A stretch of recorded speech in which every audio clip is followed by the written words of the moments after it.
let's just start with this person with whom the suspect was in a romantic relationship. Can you confirm this information, that it was this man transitioning from male to female and that the two of them were in a romantic relationship together?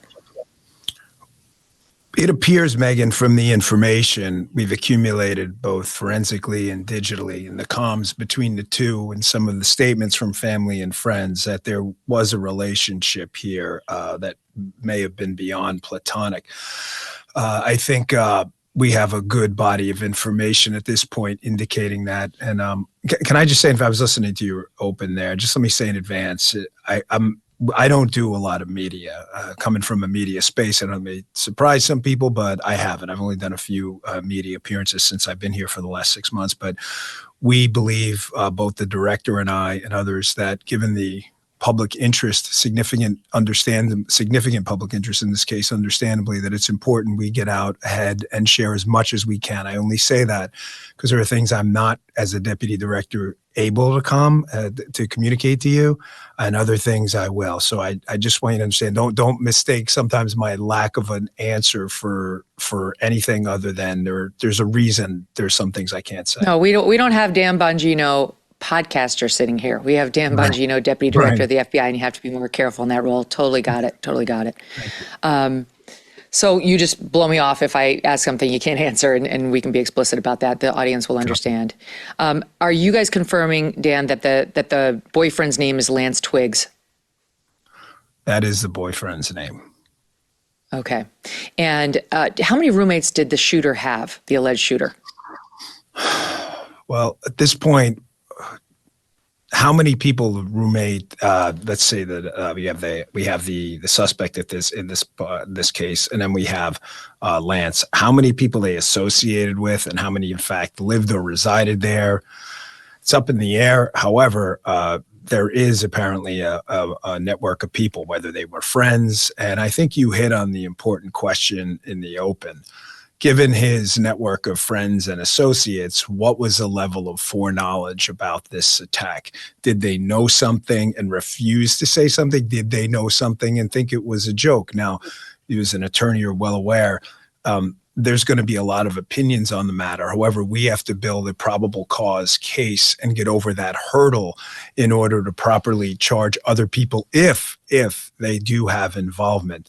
So I want to assure the audience, I was pretty clear on this in the news appearance this morning. We are not done. Anyone under the assumption out there that this is the end of the investigation is categorically wrong. It's not even the end of the beginning of the investigation. We're exhausting every lead. There are thousands of leads that have come in through open source, through our InTalk line, through our specific FBI tip line. Some of them did not pan out. Some of them won't pan out, but some of them may. But we're not done at all looking into any possible support or aiding and abetting in the case. Do we believe that Twiggs had advanced knowledge of this shooting, given the fact that he clearly received texts from Tyler telling him where to find the gun, what was written on the casings, and so on, and that he had those when you guys went knocking on his door? Well, given the cooperation of that subject at this time, I don't want to say too much about what he's saying or not saying. However, there are indicators just beyond Twiggs that there were a lot of warning signs here in this case. And having said that, this is a good moment to put out there. When you look at these targeted violence attacks, political assassinations, a space I'm unfortunately all too familiar with in my time with the Secret Service, school shootings, not random violence, not domestic violence, but targeted violence for political or ideological reasons. You see a lot of these warning signs in advance where they tell people, is that the case here? It appears warning signs were there. I don't want to get too specific about what they were.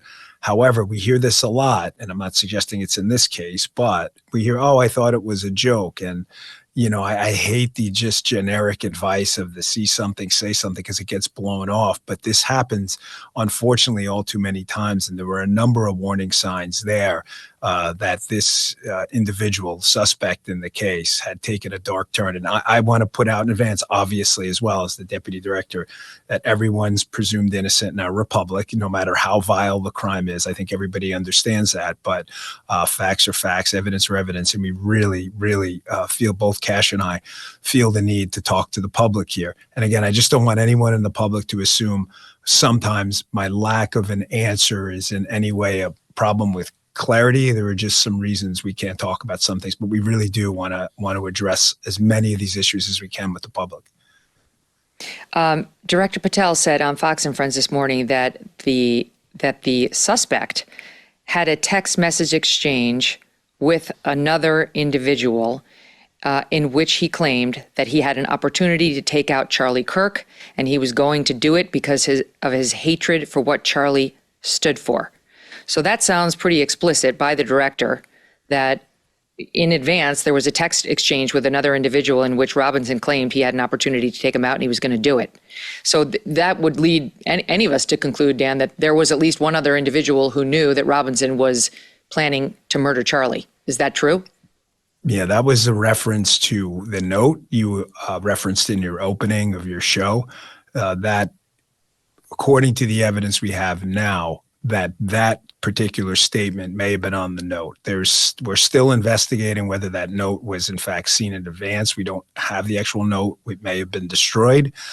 But there is some evidence here that there were some, pre-attack indicators. The specificity of that and when they knew it and when they saw it, that we're still looking into. Do we believe that there's potentially some sort of trans group online that may have had foreknowledge of this attack? Well, there's a number of forensic digital pieces we have indicating that this was ideologically targeted. I mean, Charlie Kirk was obviously a prominent, well-known public figure, known for espousing proudly his conservative views. Charlie was a friend of mine. That's not a secret. That's, we've had a relationship that goes back years. I have had to put a lot of those emotions aside in order to assist our FBI team in getting answers on the case. But some of the digital footprints we have and traffic we have that we were able to accumulate after we had the suspect in custody seem to indicate that there was a significant ideological component to this attack. I mean, clearly Charlie was a target. Clearly he was a conservative commentator. And when you look at the evidence we've accumulated from friends and family and digitally, the communications traffic, there appears to be a real significant anger at Charlie Kirk because of some of his ideas. Did that include his ideas on transing children and trans individuals? Well, when you look at some of the bullet casings, the inscriptions on some of the bullet casings and some of the digital traffic to people in his network, it appears that may have been a part of it. It appears pretty significant in this case, especially given the relationship. We want to make sure we nail that down for of course, for charging documents in conjunction with our state and local partners. But I don't want to give up exactly what we have on the digital side right now because there's going to be a charging document. I don't want to make you do anything that would compromise the investigation. I want you guys to keep your hands clean. When inflation jumps, when you hear the national debt is over $37 trillion, do you ever think maybe now would be a good time to buy some gold? Well, you'd be right. Whether as a hedge against inflation, peace of mind during global instability, or just for sensible diversification, Birch Gold Group believes every American should own physical gold. And so they created something special. Until September 30th, if you're a first-time gold buyer, Birch Gold is offering a rebate of up to $10,000 in free metals on qualifying purchases. To claim eligibility and start the process, request an info kit right now. Just text MK to 989898. Plus, Birch Gold can help you roll an existing IRA or 401k into an IRA in gold, and you're still eligible for a rebate in free metals of up to $10,000. So make right now your first time to buy gold and take advantage of a rebate up to $10,000 when you buy before September 30th. Text MK to the number 989898 to claim your eligibility and get your free info kit. Thanks so much for watching. If you like what you just saw, hit the subscribe button for more clips and full episodes.